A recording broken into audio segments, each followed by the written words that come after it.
Test, कल test दिया था। टेस्ट से ज्यादा इंपॉर्टेंट पता है क्या है? टेस्ट से ज्यादा इंपॉर्टेंट है आपका एनालिसिस। आप जब तक अपने टेस्ट के एनालिसिस नहीं करते, आप मिस्टेक्स रियलाइज ही नहीं कर पाओगे। कितने लोगों को मैं जानता हूं सर पिछले साल भी इतने मार्क्स थे, इस साल भी इतने ही आ रहे। भैया इसका मतलब क्या है? आप अपने अंदर चेंजेस नहीं कर रहे हो। जब आप खुद के अंदर चेंजेस नहीं करोगे ना, तो फिर क्या लॉजिक बनता है कि सर हम 4 ड्रॉप ले लें चाहे 10 ड्रॉप ले लें, क्या ही ड्रॉप, मतलब क्या ही लॉजिक बनता है? आप जब तक खुद के अंदर चेंज करो। संडे पढ़ाई नहीं होती नहीं, तो ये गलत बात है भाई। अभी तुम्हारा टाइम है। अगर तुम अभी से सैटरडे संडे मनाने लगे तो तुम्हारा टाइम है ये। इस टाइम पढ़ने के लिए कोई वो नहीं होता। ठीक है। हाँ हाँ, एक भी मतलब जितने भी आए, देखो मैं तुम्हें बार बार बोला है कि मुझे 720 में से 400 नंबर आ रहे हैं कि 720 आ रहे हैं, मुझे फर्क नहीं पड़ता। मुझे इस बात से ज्यादा फर्क पड़ता है या मैं उस बच्चे से ज्यादा मुझे लगता है कि वो सही कर जाएगा जिस बच्चे को अपनी गलतियां पता होती हैं। तुम्हें ये पता होना चाहिए सर मेरे 300 नंबर आए, लेकिन मेरे पता है सर बाकी जो मार्क्स कटे वो कैसे कट रहे हैं। मैंने पढ़ाई सही से नहीं करी, मैंने रिवीजन नहीं किया, मैंने क्वेश्चन सही से नहीं पढ़े। तो आपको अपनी मिस्टेक्स पता होंगी ना, आप अपनी एनालिसिस ऐसे करोगे ना, तो आप जरूर आगे बढ़ जाओगे। आधे से ज्यादा लोग, हाँ बेटा कोई नहीं, मैं बार बार बोलता हूँ, देखो पेपर एनालिसिस जब करने जाते हो ना, पेपर एनालिसिस जब कुछ लोग बोले पेपर एनालिसिस कैसे करे, एक सिंपल सी चीज करो। जब भी तुम्हें पेपर एनालिसिस के लिए बोला जाए, जैसे मैं एक तरीका करता था कि 180 मान लो 45 क्वेश्चन है, 50 क्वेश्चन है मेरे केमिस्ट्री में, ठीक है, 50 क्वेश्चन है मेरे केमिस्ट्री में। तो मेरे पहली चीज मैंने राइट कितना किए, पहली चीज मैंने राइट कितने किए और रॉन्ग कितने हो रहे, या कौन से नॉट अटेम्प्टेड थे, और इन सबके रीजंस पता करो। आप ना जैसे मान लो मेरे 30 सही हो गए, मेरे 15 गलत हो गए, मतलब 10 सही हो गए, और नॉट अटेम्प्टेड में मान लो अभी हम 10 ही लेके चलते हैं, ठीक है 10 लेके चलते हैं। तो मैं ना अपना रीजंस लिखूंगा। सही हुए तो तुक्के में सही हुए, जैसे मैं तो पूरा इसका वो कर दिया था, सही क्यों हुए, बिकॉज मतलब ठीक है कुछ लोग थे ना कि सर आता था, ठीक है ना, कि सर पता था, नॉलेज थी इसके बारे में, नॉलेज थी, प्रैक्टिस थी, क्या था, या फिर मैं लिखता था कि तुक्का है, या कैसे होता है ना, तुक्के से भी तो सही हो जाता है आदमी को। तो तुक्का से सही किया, कैसे सही किया, गलत हुआ तो क्यों गलत हुआ, सर क्या किया, सर रॉन्ग अपने पास मतलब सिलेबस रिवाइज नहीं था, जैसे ये सब चीजें लिख लो कि सर सिलेबस रिवाइज नहीं था, या फिर लेस क्वेश्चन प्रैक्टिस थी, फॉर्मूला गड़बड़ हुआ, ये सब चीजें ना कि रॉन्ग फॉर्मूला। अब आपकी अपनी अपनी गलतियां होती है। जैसे मैं स्टेटमेंट वाले क्वेश्चन में मैं अपनी बारे में बताता हूं, मुझे आज भी कोई जैसे खड़ा होकर जल्दी पूछ देना which of the following is incorrect, not incorrect, मैं बहुत डर जाता हूं, क्योंकि मुझे ये फियर पहले अपने टाइम पे भी बहुत था। तो मैं उस तरह क्वेश्चन में हाईलाइट करता था एग्जाम हॉल में, बोलते ना कि पहले हाईलाइट करता था कि मुझे क्या निकालना है। ऐसा नहीं कि नहीं आता था, बस मुझे आता है, लेकिन मैं जल्दी जल्दी में करेक्ट वाले ही ऑप्शन टिक मार दूंगा। साइकोलॉजी बनी है करेक्ट मारने की, तो पता चला इनकरेक्ट पढ़ा ही नहीं, 4 ऑप्शन पढ़े ही नहीं सही से। तो ये चीज करना। सर नॉट अटेम्प्टेड क्यों नहीं, तो सर क्या क्या दिक्कत थी, सर क्वेश्चन समझने में प्रॉब्लम हुई। अब क्वेश्चन समझने में प्रॉब्लम अगर हो रही है, अगर आपको समझने में प्रॉब्लम हो रही है, तो ये चीज आपको प्रैक्टिस से आएगी।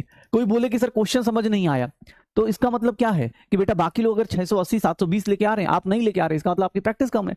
क्वेश्चन समझ में क्या होता है, क्वेश्चन समझाने के लिए कोई अलग चीज थोड़ा ना आती है। क्वेश्चन दिखता है, उसको पढ़ना होता है, सोचना होता है कि अच्छा यार ये चीज चल रही है, मुझे इसके हिसाब से रिलेट करना है।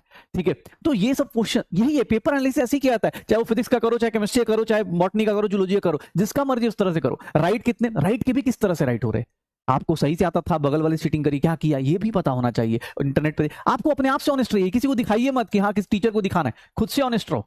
ठीक है, खुद से ऑनेस्ट रहो, अपने आप हो जाएगा। पेपर हिंदी इंग्लिश भाई जिसमें तुम कंफर्टेबल हो उसमें दे दो, हिंदी इंग्लिश दोनों में नहीं आ सकता, हिंदी इंग्लिश दोनों में नहीं आ सकता। ठीक है। आप हाँ, अगर वही बात है ना कि आप जब संडे को टेस्ट देते हो, जिस दिन भी सोचो संडे को आप टेस्ट दे रहे हो, तो आप उसके बाद टेस्ट देने के बाद आपको पता तो चल ही जाता है, आप उस टाइम एनालाइज करो और फिर उसके अंदर इंप्रूवमेंट चांसेस लिखो। मतलब आप ना देखो, एक सिंपल चीज है, अब ऑब्वियस है आजकल रील्स के जमाने में किसको टाइम है इतना कुछ सोचने का, लेकिन रियलिटी यही है कि अगर तुम अपने बारे में नहीं सोचोगे, मैं सच बता रहा हूँ, ये रील्स वाले यूट्यूब वाले भैया दीदी सब मिलेंगे अगले साल भी ऐसे ही ज्ञान देते रहेंगे। मैं मजाक में बोलता रहता हूँ, लेकिन हाँ रियलिटी यही है, क्योंकि उनका बिजनेस उसी पे चलता है। ठीक है, वो 6 महीने के अंदर खत्म करा देंगे, 2 महीने के अंदर खत्म करा देंगे, करने को कर भी सकता है कोई बच्चा, लेकिन यार तुम अगर सितंबर में खड़े हो तो सितंबर में ना तुम्हें अपनी इंप्रूवमेंट स्कोप्स पता होनी चाहिए, यार मुझे कहाँ कहाँ अपनी कमियां हैं, मुझे किस तरह की चीजें चाहिए। जैसे मुझसे कोई बोलता है, तुम्हें कुछ बच्चे होते हैं जिनको एक बार में थ्योरी पढ़ी समझ में आ गया, बॉटनी पढ़ा, जूलॉजी पढ़ा, एक बार मतलब एक बार में सारे क्वेश्चंस कर लेते। कुछ हम जैसे लोग होते हैं जिनको बार बार प्रैक्टिस चाहिए।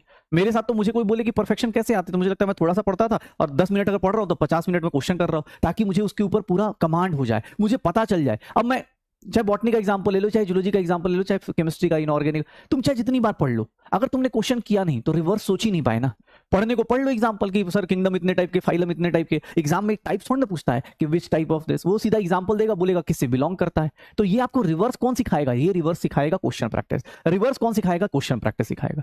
चाहे वो केमिस्ट्री में, अब मैं जैसे आज पढ़ाऊंगा, मान लो फर्स्ट ऑर्डर पढ़ा रहा हूं, तो मैं तो पढ़ाता चला गया ना, धड़ धड़ धड़ अपना चलता चला गया, पूछते टाइम थोड़ी ना पूछा जाएगा तुमसे उस तरह से कि भैया आप फर्स्ट ऑर्डर रिएक्शन पढ़ाइए, नहीं, रिएक्शन पढ़ाने के लिए नहीं बोला जाएगा, आपसे उल्टा पूछा जाएगा कि ये फॉर्मूला किसका था, ये फॉर्मूला किसका था, उस तरह की चीजें पूछी जाएंगी। अरे मैं खुद मैंने अपनी इंस्टा पे शायद देखा हो किसी, मैं तो अपना वो लगा चुका हूँ, मैं खुद की लिमिट लगा चुका हूँ। जैसे ही आता है मेरे लिमिट की 1 घंटा हो गया, मैंने उस टाइम बंद कर देना है, उसके अंदर खुलता ही नहीं। कभी कभी जैसे हाँ कभी लगा संडे वनडे है, चलो कुछ ज़्यादा रिप्लाई कर देते हैं तो कर दिया। ये तो खुद से करनी पड़ेगी ना, आपको पता चल रहा है कि आपका टाइम बहुत जा रहा है, आपका टाइम वेस्ट बहुत हो रहा है, तो आप उसको सही से यूटिलाइज करो। अगर यूटिलाइज नहीं करना जानोगे तो गए फिर। अभी ड्रॉप लिया है, अभी ड्रॉप लिया है तो बेटा मैं तो ये बोलूंगा कि बीच से कहीं से स्टार्ट मत करो, किसी एक बैच को पकड़ लो, चाहे यकीन 1.0 2.0 3.0 4.0, इतना जान जाओ सारे टीचर्स बहुत अच्छा पढ़ाते हैं तभी यहाँ पर खड़े हैं। किसी एक को पकड़ लो, ठीक है, जिससे तुम्हारी फ्रीक्वेंसी मैच होती है, जिसके तुम्हें मतलब अच्छा लगता हो कि हाँ यार मैं इस आदमी से पढ़ सकता हूँ, उसको पकड़ के और शुरू से उसकी वीडियोस देखो। अभी क्या फायदा है कि जो लोग अभी ड्रॉप ले रहे हैं, तुम्हारा ऑलरेडी सिलेबस बहुत कुछ हो गया है, तो उल्टा मत सोचो। कुछ लोग सर बैकलॉग हो गया इतना, अरे तुम ये सोच तेरे पास रिकॉर्डेड पड़ा है, तो चाहेगा तो एक दिन में 4-4 लेक्चर देख सकता है। जो डेली देखता है उसके साथ एक लिमिटेशन है बेचारे के साथ, वो आज के लेक्चर आज ही भर देख सकता है, ठीक है, कल फिर लाइव, कल फिर से वो करेगा। तुम्हारे पास तो ऑप्शन पड़ा है ना, 4 दिन का लेक्चर एक बार में उठाया कर लिया। अब बैकलॉग तुम्हें भगाओ, तुम अपनी स्पीड को मेंटेन करो, एक टारगेट ले लो कि यार मैं अभी से स्टार्ट कर रहा हूं, लेकिन 1 दिसंबर से मैं सही कर लूंगा, सितंबर अक्टूबर नवंबर 3 महीने के अंदर ये जो चल रहा है और प्लस पिछले का 3 महीने का बैकलॉग एक बार मैं खत्म कर दूंगा। तो ऐसे लेना पड़ेगा, टारगेट नहीं लोगे तो कोई फायदा नहीं। यकीन प्लस में बेटा अभी आ जाएगा, यकीन प्लस जब वो होगा ना तो उसमें पढ़ाने को पढ़ाएंगे, बट सब लोग मिक्स करके पढ़ाएंगे आजकल। हाँ हाँ। देखो यार ऐसे तो बहुत सारी चीज़ें हैं, माइंड मैप भी अभी शायद मैं ही रिकॉर्ड कर रहा हूँ, माइंड मैप भी आ रहा है यूट्यूब पे, उसके बाद भी क्वेश्चन करने को बहुत सारे ऑप्शंस है, जहाँ से लगे वहाँ से फॉलो कर लो, क्वेश्चंस कर लो। दिक्कत ये नहीं है कि मतलब कंटेंट की किसी को कमी है, रिसोर्सेज की कमी है, किसी के पास अगर कोई बोलता है कि सर बैच नहीं खरीदने के पैसे, भैया आज के टाइम पे मुझे इतना पता है कि हर एक वीडियोज़ मिल जाती हैं, चाहे किसी भी यूट्यूब चैनल पर जाओ, PW के ही चैनल पर बहुत कुछ मिल जाएगा जहाँ से आप सब कुछ कर सकते हो। DVPs इंटरनेट पे, टेलीग्राम पे, सब जगह मिल जाते हैं। मतलब मुझे खुद को लगता है कि यार ये लेक्चर यहाँ पड़ा हुआ है, करने वाला कर लेता है, ठीक है। हाँ कोई बात नहीं यार, कोशिश कर। और मैं तो कह रहा हूँ तुम्हारा फर्स्ट ड्रॉप हो चाहे लास्ट, मतलब कोई ड्रॉप हो, सेकंड हो थर्ड हो, बस ये होना चाहिए कि ये मेरा, अगर मैं ड्रॉप कर रहा हूं तो this will be my last drop, और ये मेरा सबसे बेस्ट अटेम्प्ट होगा। जैसे एक ना माय बेस्ट अटेम्प्ट होना चाहिए।